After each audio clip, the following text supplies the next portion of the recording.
Kalau harga beras naik, ribut. Dunia serasa mau kiamat.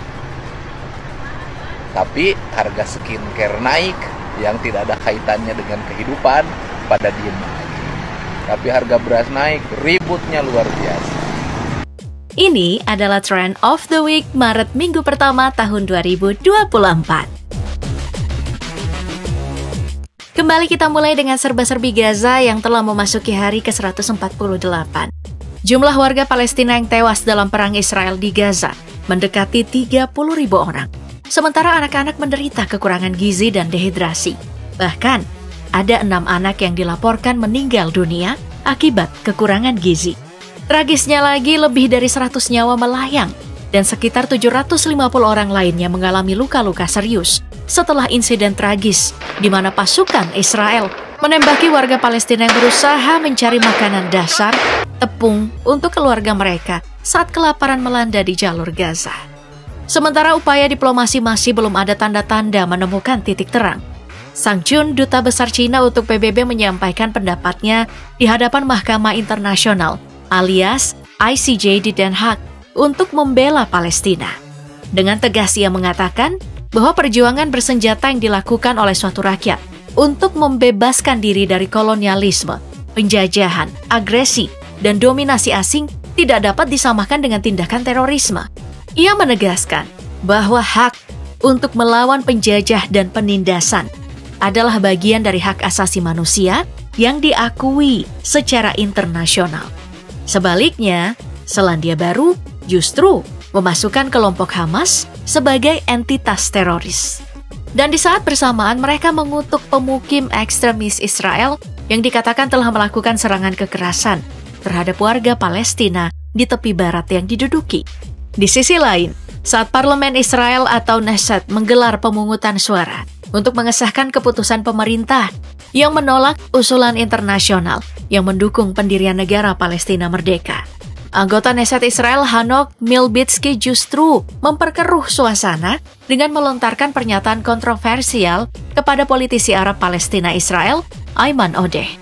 Hanok Milbitsky mengatakan bahwa Anda akan mati, anak-anak Anda akan mati, dan cucu-cucu Anda akan mati. Tidak akan ada negara Palestina. Tidak akan ada. Tidak akan pernah ada negara Palestina.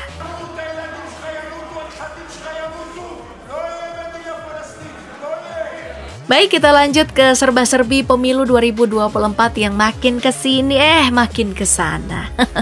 Kelakuan caleg gagal udah mulai bermunculan nih. Ada ya, bapak ini saking stresnya udah halusinasi jadi anggota DPR.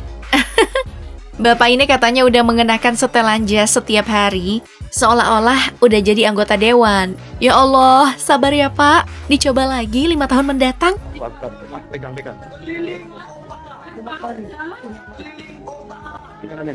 Saya mau masuk kantor. Lebih parah lagi nih caleg dari Partai Nasdem di Subang, Jawa Barat ini. Saking depresi dan stresnya karena ngalamin kekalahan dalam pemilu 2024, dia sampai melakukan tindakan nekat, membongkar jalan dan meledakkan petasan jumbo. Tragisnya, 1 orang lanjut usia tewas akibat peristiwa itu. Masih sama dengan minggu lalu, jumlah sementara melalui real count menunjukkan suara pasangan Capres-Cawapres nomor 02, Prabowo Gibran, hampir menyentuh 59%. Sedangkan pasangan nomor 01, Anies Baswedan Muhaimin Iskandar, meningkat 1% di posisi kedua, mencapai 25%.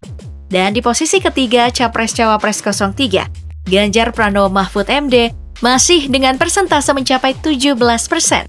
Secara mengejutkan, Siti Zahra Ahnia, istri dari Arief Rashid Hasan, seorang komandan dari Tim Kampanye Nasional Pemilih Muda atau TKN Fanta, tiba-tiba diangkat sebagai komisaris independen di PT Pertamina Patraniaga. TKN Fanta sendiri ini adalah bagian dari tim kampanye untuk calon presiden dan calon wakil presiden nomor urut 2, Prabowo Subianto dan Gibran Rakabuming Raka.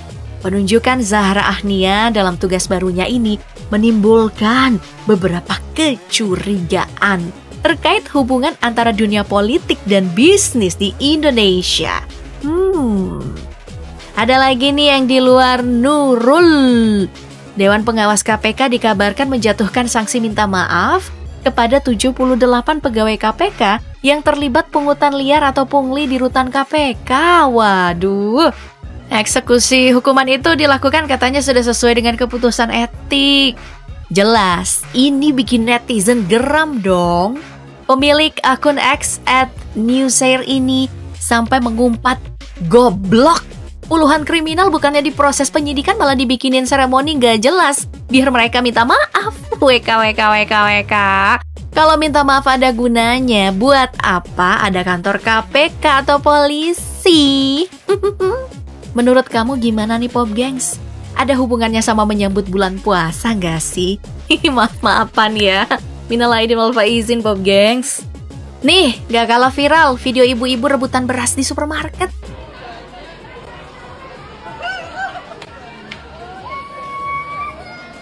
Gara-gara harga beras yang katanya mencapai rekor harga tertinggi sepanjang sejarah Republik Indonesia. Kata Menteri Perdagangan RI, Zulkifli Hasan, atau yang akrab disapa Zulhas ini, lonjakan harga beras itu terjadi karena perubahan jadwal hujan yang gak sesuai dengan perkiraan awal. Waduh, apa iya? Nanti dimarahin sama Pak Prabowo loh. Jadi saya kira kalau kita dengan gampang menyalahkan angin, hujan, dan sebagainya, ya mungkin tidak perlu ada pemerintahan kalau begitu, ya.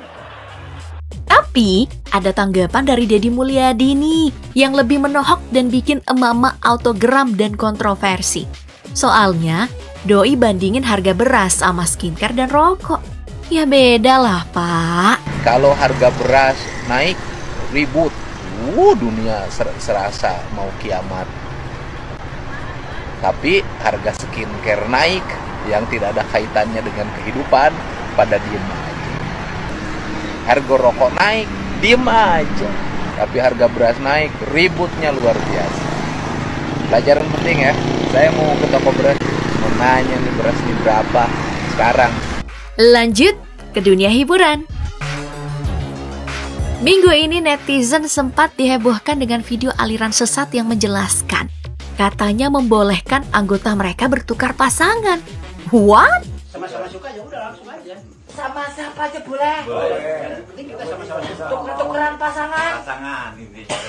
Usut punya usut. Video ini cuman konten buat mendapatkan viewers buatan Gus Samsudin yang diunggah akun YouTube Mbah Den atau Sariden. Gila. Gimana nih tanggapan kamu netizen? Oh iya. Selamat untuk Angga Puradireja, vokalis Malik and the Essential, dan Dewi Andrini yang merupakan adik ipar dari Rian The Massive yang minggu ini melangsungkan pernikahan. Wah, gabungan keluarga musisi nih. Selamat juga ya untuk pernikahan YouTuber konten misteri Nessie Judge dengan sang kekasih Adrian Gama. Buat yang belum kenal, Adrian Gama ini adalah seorang software engineer yang juga ngisi waktu luangnya dengan hobi bermain drum. Ia aktif dalam sebuah band bernama Basement on Fire.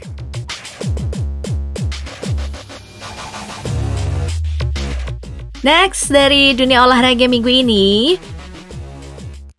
Paul Pogba, gelandang Juventus, telah diberi skors bermain sepak bola selama 4 tahun setelah dinyatakan bersalah atas penggunaan doping oleh Pengadilan Anti-Doping Nasional Italia.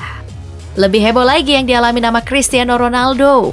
Ia dikenai sanksi larangan 1 pertandingan dan denda 125 juta rupiah setelah insiden kontroversial yang terjadi setelah pertandingan melawan Al-Shabaab. Ronaldo berperan dalam kemenangan Al-Nassr 3-2 atas Al-Shabaab dalam pertandingan Liga Arab Saudi di Stadion Al-Shabaab FC pada hari Senin, di mana ia berhasil mencetak 1 gol melalui titik putih pada menit ke-21. Namun, setelah pertandingan, Ronaldo terlihat melakukan gestur yang dianggap tidak pantas. Tindakan Ronaldo diduga dipicu oleh sorakan pendukung Al-Shabaab yang mengungkit rivalnya Lionel Messi. CR7 kemudian memberikan tanggapan atas tindakannya tersebut, menjelaskan bahwa gestur tersebut dimaksudkan sebagai ekspresi kekuatan dan bukan sebagai tindakan yang tidak senonoh. Kalau harga beras naik, ribut. Dunia serasa mau kiamat. Tapi harga skincare naik yang tidak ada kaitannya dengan kehidupan, pada diem aja.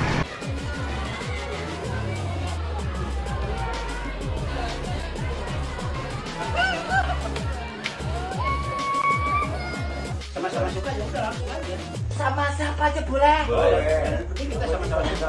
Tukeran pasangan.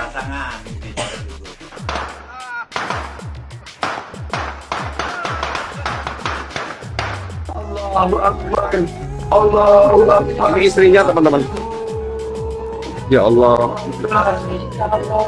Dari mana saja Bapak tiap hari pakai baju dinas seperti itu Pak? Bapak dari mana saja? Ini kan istri kasihan Pak. Saya tadi Allahu Akbar. Pegang-pegang. Keliling. Amin. Saya mau masuk kantor. Mau masuk kantor. Ini